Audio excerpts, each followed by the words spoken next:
Now, we've seen this case at Gamescom this year, and I have to admit that this is another iteration of Pure Base 500. We're having Pure Base 501. And what are the differences? What is this all about? And I know a specific group of people that are actually aiming for this type of chassis. It's simple, it's elegant, it doesn't have any RGB lines, it doesn't have any RGB strips. It's just simple, plain mid-tower case, which isn't. So what's it all about with this chassis? Because we're having quite solid design. I'm loving the front mesh panel. We have side tempered glass. We have a solid panel at the back. We have a magnetic dust filter here at the top, which is easily removable, as you can see, and easy placeable to get access of placing the radiator on top if you can maybe squeeze it in.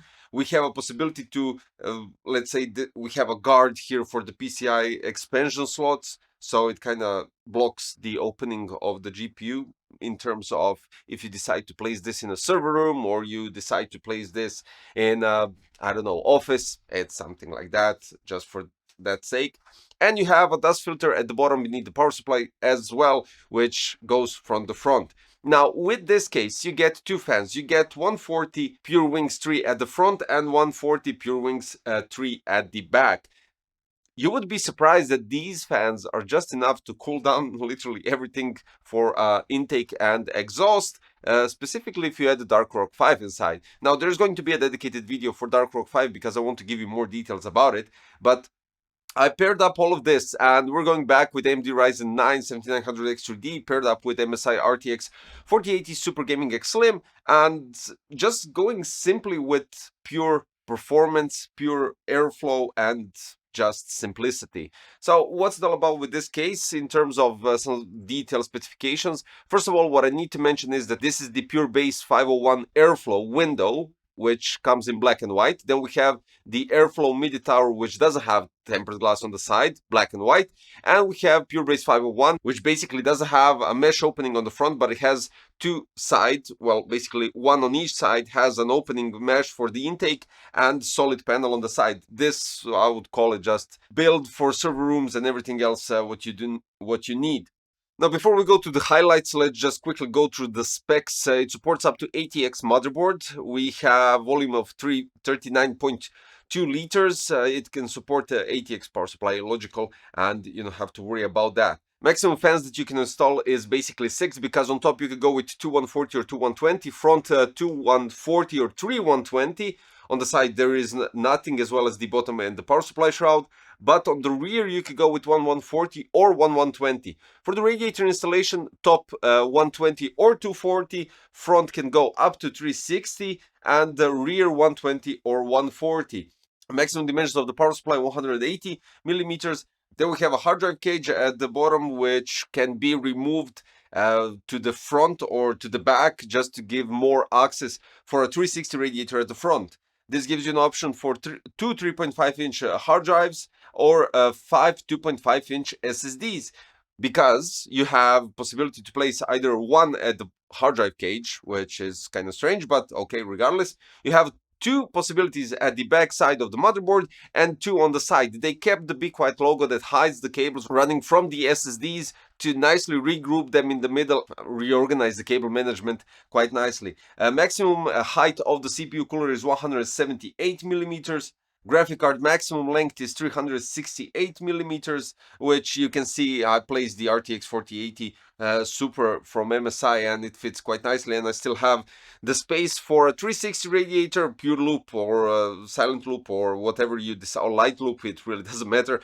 And you're placing basically the fans on the front part of the chassis, so you don't have to worry about that. On the front I/O panel, we have USB 3.2 Generation 2 Type-C, two USB 3.2 Type-A, microphone and audio, HD audio combo jack, and basically power on button, reset button, and indication light that is just separately placed just for some, I don't know, visual aspect on the front. The material that this case is constructed, we have steel, ABS, and glass, and basically that's it when we're talking about that. Now, the cool feature about this chassis is that you can place a GPU vertically. Now, this is something that I didn't expect inside this chassis, and that's really outstanding. I didn't mention that on the Gamescom, But regardless of that, so what you can do in this case, in this scenario, is that you have couple of additional parts inside the accessory box, because with the proper alignment of the additional accessories that you get inside the accessory box, you can reroute everything here, remove the PCI expansion slots, and get a vertical placement of the GPU. Now, I didn't go with this because I really wanted to just go with plain configuration. I didn't even add additional fans. I just placed Dark Rock inside and tried to test out to see the performance of this chassis as it is. And I really wanted to give this a chance just to see, because if you go for this type of case and it's really nice and compact and everything, you might actually just want to keep it as it is and not complicate too much. What else comes in play is something that I've been talking about recently quite a lot, and chassis cases that come with pre-installed fans, front I/O connections and stuff like that, right? You have cables running through the chassis at the back. And when I opened the back panel, it's just something that I actually expected, is a properly done cable management. And without a doubt, this is definitely one of those cases that has cables done without a flaw, right? So you have to use PWM from the front fan to connect it somewhere. You untie one Velcro tie, I think it was one Velcro tie, you use the cable, connect it, put the Velcro tie back. You have literally just the connections for the front I/O panel after that and front panel jack.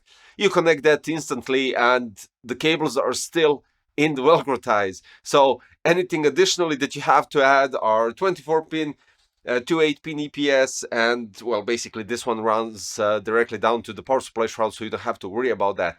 And plus, even with the extensions, I had enough space to leave the hard drive cage fully opened in terms of adding those hard drives. Now, finally, right? So cable management is outstanding, and at the back you really have loads of space to reroute, and you have loads of those extrusions to use the zip ties and reorganize the cables properly.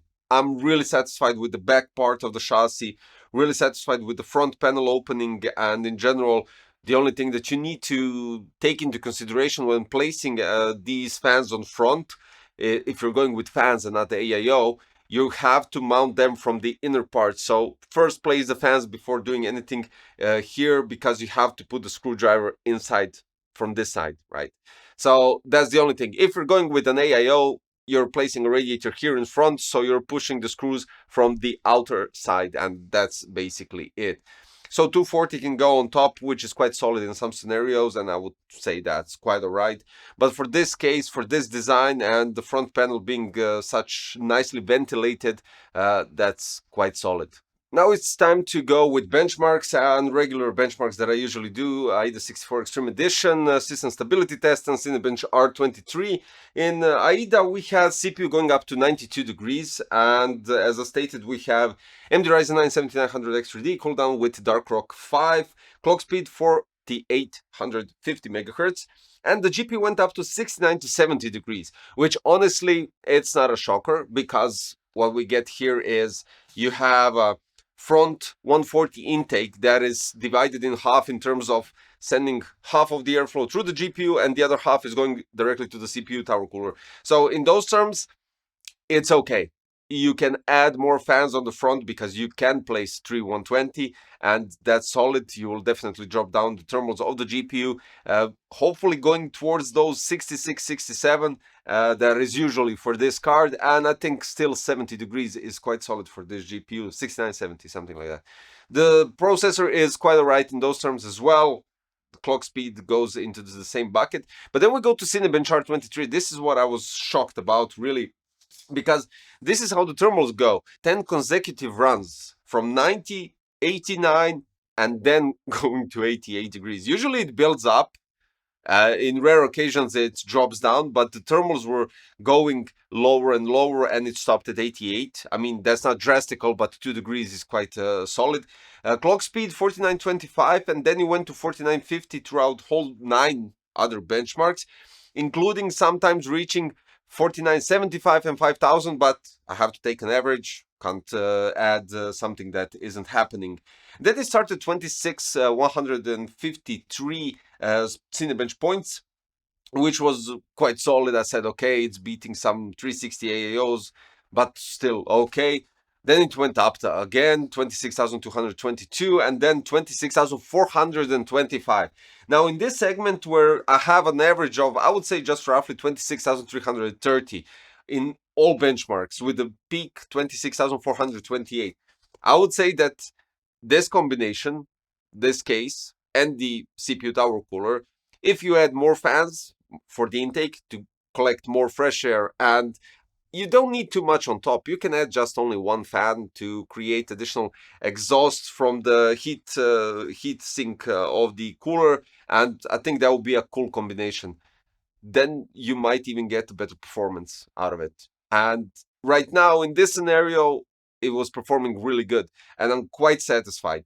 For a MIDI Tower chassis that really delivers in terms of performance, slick, clean design, clean lines, flawless manufacturing finish in those terms. I mean, I never had an issue with BeQuiet, to be honest. And altogether, yeah, big thumbs up. I would definitely recommend this chassis if you're aiming for something that is totally clean, totally, I don't know, minimalistic in visual aspect, yet still the fans inside the case perform and deliver the airflow and performance that you actually need.